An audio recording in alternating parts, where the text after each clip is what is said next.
Welcome to my virtual campfire. I'm Crystal Kelly. In Season 2, I am exploring with you as masters of our own experience in an epic and unique time in the history of conscious life. We are all being called to do something unknown. I'm turning to the ancient wisdom when fire was the quantum shift that catapulted humanity. Now, we are the shift. When we connect consciously, we are connected with the new earth. We become the new earth human family. Through vibrations and conversation, let's enter this superhighway of consciousness and co-create within the quantum realm of light. Hi. Hi, how are ya? Good. How are you? Great, thank you. Awesome. So I am really excited to be talking to Olivia Ooms today. Olivia is not your typical 19-year-old. Okay. She does do some typical 19-year-old things. You attend Cal Poly. I saw on your Instagram your beloved dog Aspen. And on Facebook, I saw a ziplining experience in Costa Rica. So I know you're normal, but you have a superpower. And I would like to think that your superpower is music. And you are praised by the Los Angeles Times for your passionate lyrics paired with a pop country sound. Your debut single, Thoughts of You, landed a spot in Country Music Artist Discovery Program. And you were even the first female country artist on Radio Disney, which I think is super cool. I love it when people push boundaries and do new things and just like what they want to do. Now, I do want to talk to you about all of these things and more, but something happened in the last few days that is, you know, it's an event that has affected your hometown of Huntington Beach, and I believe is affecting just the West Coast and the United States in general, feeling about our oceans. And, you know, there was an oil spill and it is devastating. And I love water, and I know you love water from just everything that I've seen. And you know, how does that hit home when that's your hometown? And I heard it just smells like burnt tar. Yeah, I mean, it literally hits home. It hit my home. And, you know, I feel like we've been hearing about oil spills all over the world for the past decade at least. That's definitely when I've been more aware of it happening. Mm-hmm. But it's really hard. I grew up 5 minutes away from the beach, and I haven't been home since the incident. So I can't even imagine what it's smelling like in my hometown, where I would walk around downtown or go to school. And it's really just devastating to know that when I return, walking on the beach or swimming in the ocean is probably not something that will be in my plans. Yeah, it's so crazy how, you know, how the decisions that we as humans affect, it's starting to affect everyone's daily lives. I worked with the United Nations water activist, and he said the key is to reach the kids, which would be like your generation. And so him and I basically have devoted trying to bridge that gap between like my generation and your generation, because my generation, we had to convince everyone that the planet was dying. And now like my kids say, Mom, we know the planet's dying, you know, so like we don't have to convince you, but now you have the ability to make changes. And I do believe that music heals, and I believe that those are the type of changes that we need to be, you know, implementing in our lives. And so I would love to hear how music, I mean, you're a young artist who's had a ton of success and have been on big stages, and you know, how do you use your art form to influence the people of your generation? I mean, I would definitely say that a big way that I use music to influence those around me is honestly just looking at like, I guess not necessarily social problems, but looking at society, seeing what other people my age may be experiencing, whether that includes like looking at my own experiences and being like, I wonder if this is something universal that everyone's going through, or looking at stuff that I'm not experiencing and putting myself in those shoes of what it would be like to experience those things. And I just feel like music is a way to bring people together who maybe, if not for music, would never have known each other, would not know each other's stories. You know, it's just a really powerful way to share your truth with people that you may never even meet in person, but they will ultimately know you so well because of music. It's super beautiful because it's true. I mean, I can just imagine the connection that you can feel with people, and to be able to amplify it with music is just really, it's amazing. And I'd love to hear a song, if you don't mind, just to set the stage so that everyone knows how beautiful your music is, and it's not just like us telling them. Yeah, absolutely. And I mean, I think this song California Country is one of my favorite songs, and it kind of ties what we were talking about earlier full circle, because a lot of it was filmed in Huntington Beach, on the beach, in the water, and to know that it's not looking quite the same as it did in the video is really, I think it speaks volumes, you know, actually seeing the differences. So yeah, on a more positive note, I love the song. It kind of tells a lot about my upbringing in Huntington Beach, and it's called California Country. So yeah.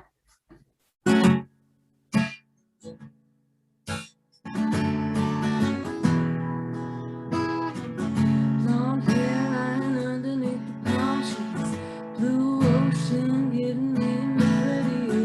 We're chasing waves like we're chasing dreams. So come and follow me. We light our bonfires on the sand. Bunch of Beverly hillbillies with a tan.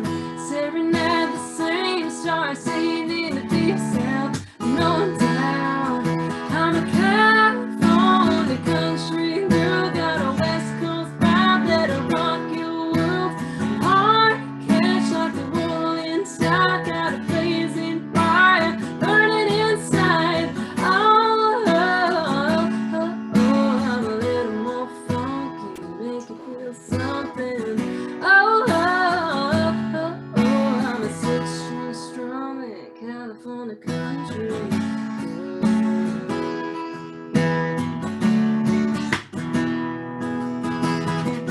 In the car with Brett Young and John Party, crank it up to the max, we ain't sorry. Forerunner on the highway, in good company. Summer raising me, we're burning up gas on PCH, up and down all around 88 pH. Got a golden street of mind if you've been there. Hands in the air, I'm a California country girl. Got a West Coast vibe that'll rock your world. Heart catch like the rolling tide, a blazing fire burning inside. Oh, oh, oh, oh, I'm a little more funky, make you feel something. Oh, oh, oh, oh, I'm a 6-string strumming California country girl.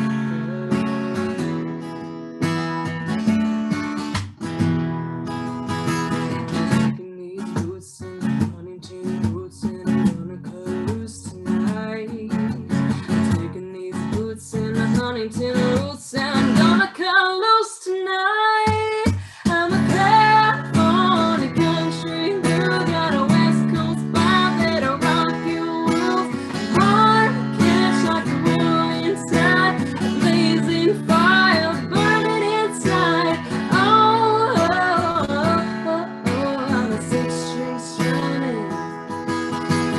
Oh, oh, oh, oh, I'm a 6-string strumming California country girl.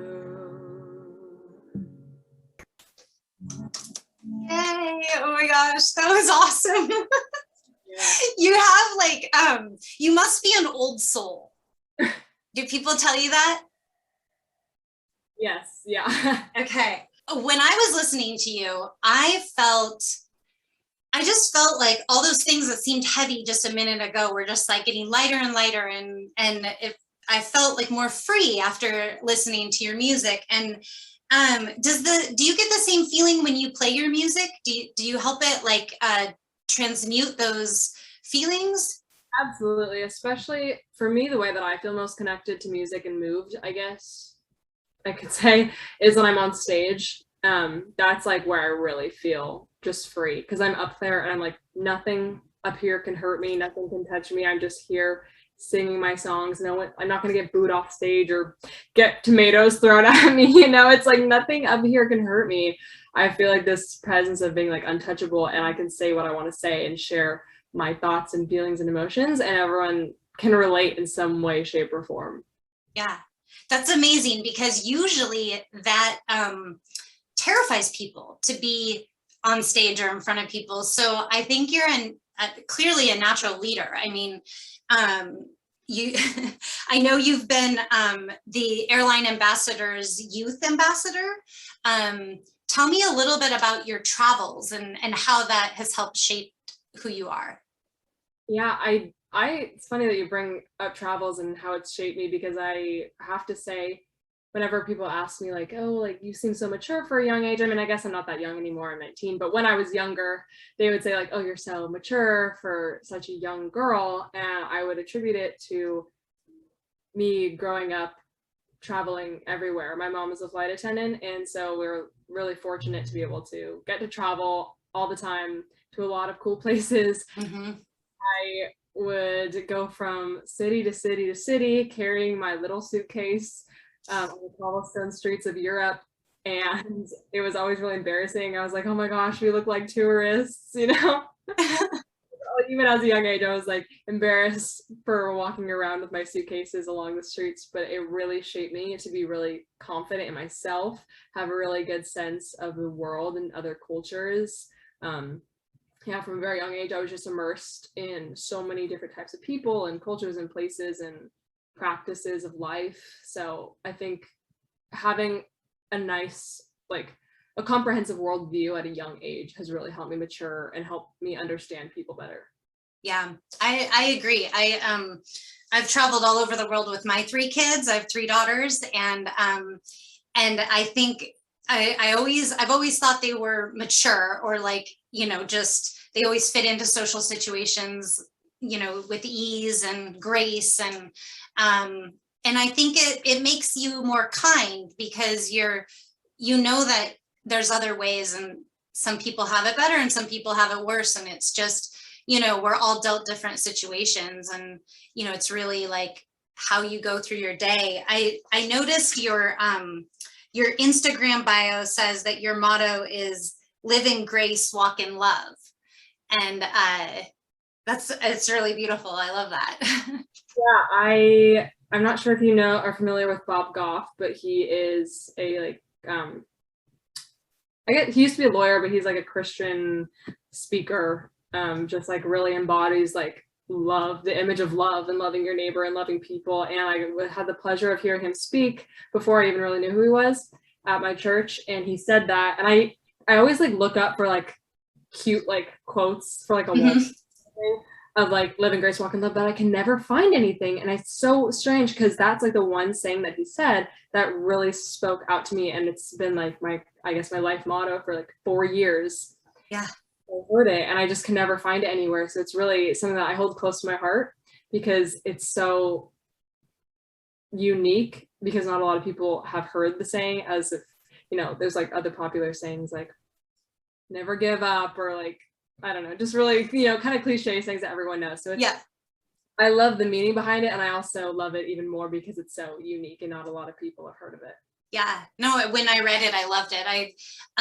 My motto is always that I go where the day takes me, but I always like to add with love, like at the end. Yeah, because I would really like to talk to you about, as a 2020 grad, I had 3 teenage daughters living at home during that year when you guys stopped going to school, and wow, the drama that went on in my household was like just over the top. But, you know, none of us knew how long this was going to keep going on for. And you basically didn't get to have a senior year. And I'm sure that your plans shifted, because I know my daughters, all of their plans shifted. They had plans to live in Japan, to go to Hawaii, do all these things, and they just decided to stay closer to home for, you know, really good reasons. And so how was that for you, and how did all of this affect your plans? It changed my plans like no other. It's never something that I was expecting, but I'm thankful that I try to keep my open mindset of like when change occurs and things don't go my way, that it's meant to be. There's something bigger that will come out of it than just like the decision of where I want to go to school, or something that seems huge at the time that ultimately is really small and just stepping stone to like your full potential.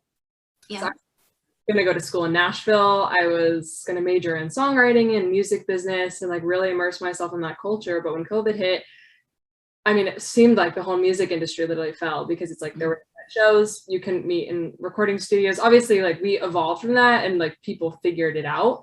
But when it first hit, it was like, wow, like this is such a shock. Like I was telling you earlier, live performances was the main thing that like always just like drew me back to music. And when that stopped, I felt so empty. Like this big part of my life that just like drove my creativity and made me unique was just like ripped away from me, and there was nothing I could do to get it back.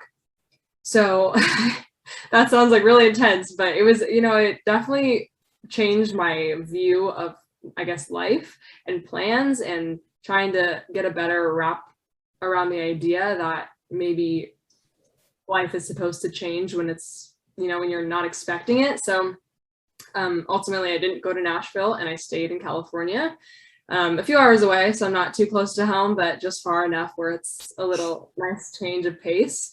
But it's really been a wonderful time, because they're all like, growing up, I always valued that I stayed in school. I had a lot of friends in the entertainment industry who were homeschooled and, you know, like left their homes to pursue music, or acting or whatever that may be, which is amazing. But I always like really valued my like staying grounded, being in public school, not ever moving to Los Angeles. And that was really valuable to me. And here I am again, still doing the same thing as I've been doing my whole life. Like I never made that big like jump to Nashville, but it's like I'm staying here getting an education in psychology, and it's really fascinating, but I get to still play music and do the things that I love. And I think it's just meant to be that that's the way that it is.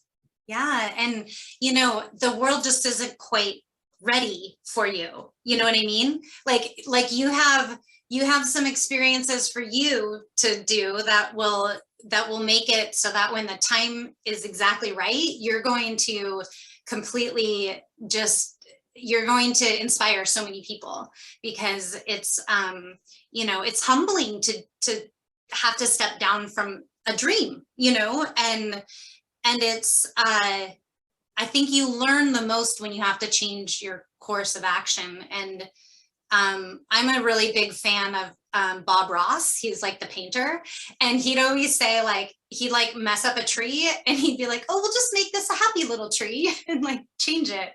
And so I always think mistakes are like, you can turn them into happy mistakes. Mm-hmm. And it seems like that's what you're doing. Yeah, definitely. I think if, you know, because obviously like COVID hurt a lot of different people in so many different ways that I can't even begin to imagine. But there's also a lot of things that happened over the course of the past year and a half that a lot of people choose to look at as negatives, but if you change your perspective, they may be positives, like not going to the school that you originally planned on going, and look where you are now. If you hadn't gone to that school, you know. Yeah.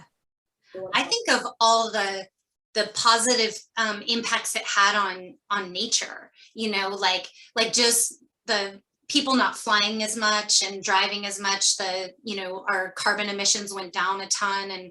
And so it's like our planet needed like a breath, like, you know, and like, just like, come on, you guys, give me some space here.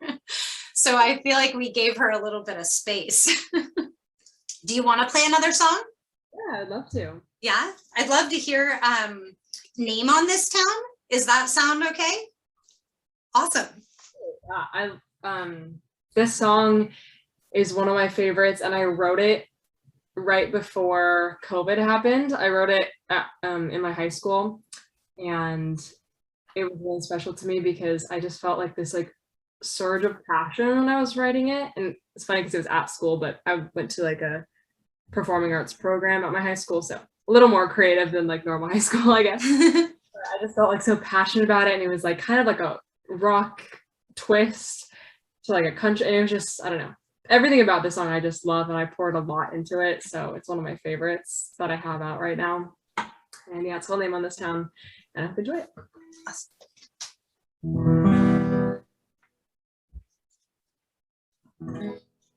I feel it in my bones that something is gonna happen. I'm gonna do it if it's the last thing. Gonna leave my name on this town. Getting off the ground, placing up my boots. I know I'm ready now to do what I gotta do. I'm coming out of the woods, fighting my way to the top, believing it's gonna be good, 'cause I'm never gonna stop. This is one thing you see you can change about me.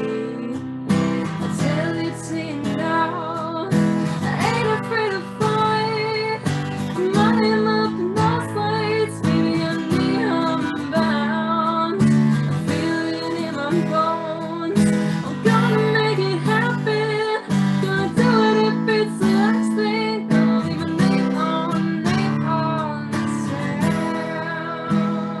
Yeah. No, it ain't for the faint of heart. It can chew you up and spit you out. Almost impossible from the start, but I'm not gonna back down. Tell it to you now, I ain't afraid to fight.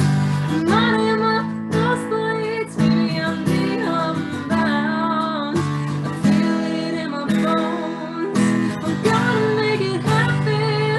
Gonna do it if it's the last thing. Gonna leave a name on this town.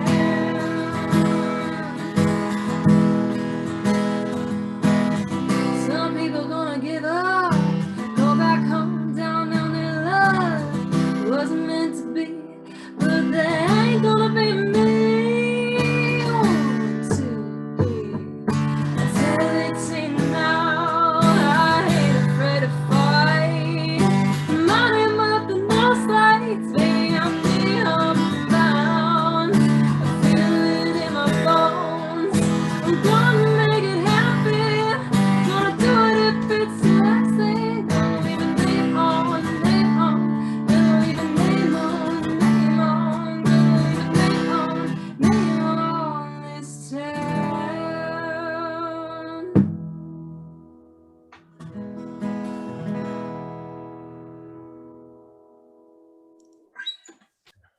That's so awesome.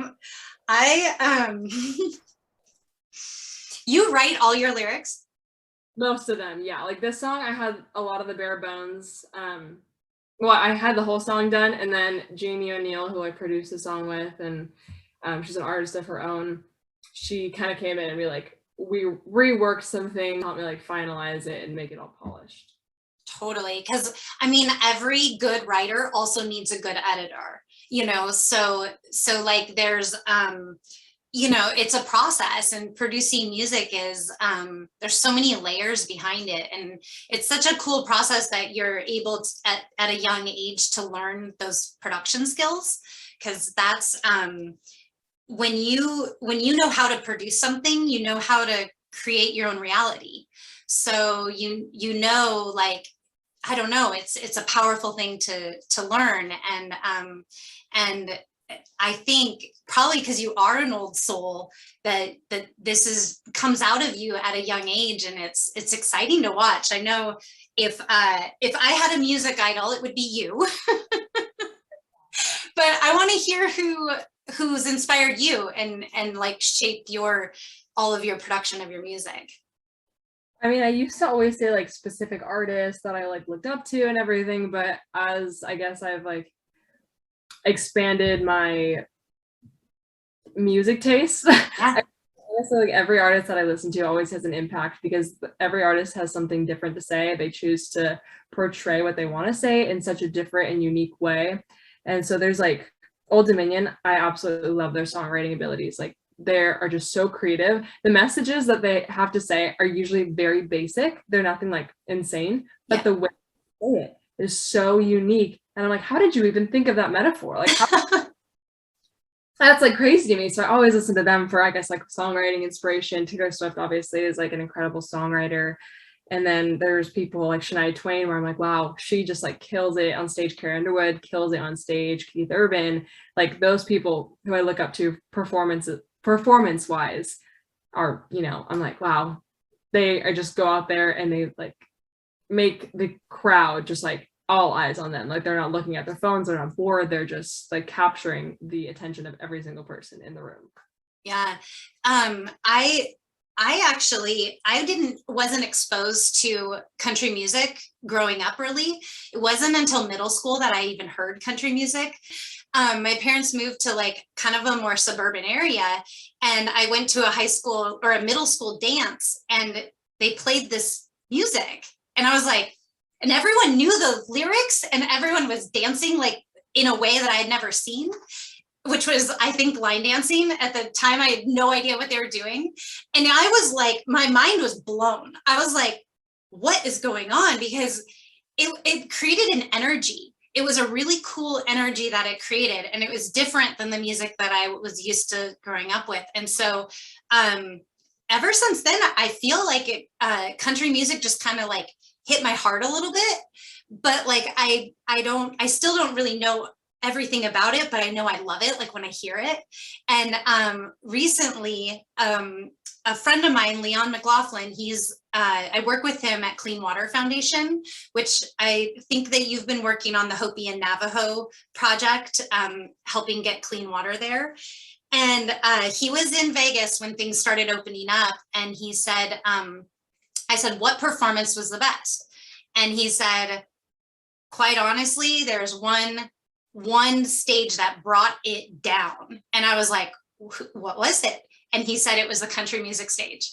And I got so excited. I was like, yes, this is awesome. Like it took a pandemic for like a whole shift. Yeah, absolutely. And it's funny that you're saying like it took a whole pandemic for kind of like country music to get its recognition. And I think that's also in part, I love traditional country music and like bluegrass, you know, the roots of country, but it's also cool to see different artists creating, like, I guess they're just like breaking down the borders and walls that country music means, and like doing a lot of like crossing with genres. And I think that invites a lot of people who previously would have resented country music into liking it. Like Casey Musgraves, her new album is so, I guess it's like so comprehensive and interesting and unique, and it's like country music roots, but it's like branched out to all these different genres of music. So all these people who maybe aren't country music fans love Casey Musgraves, and that's just really cool.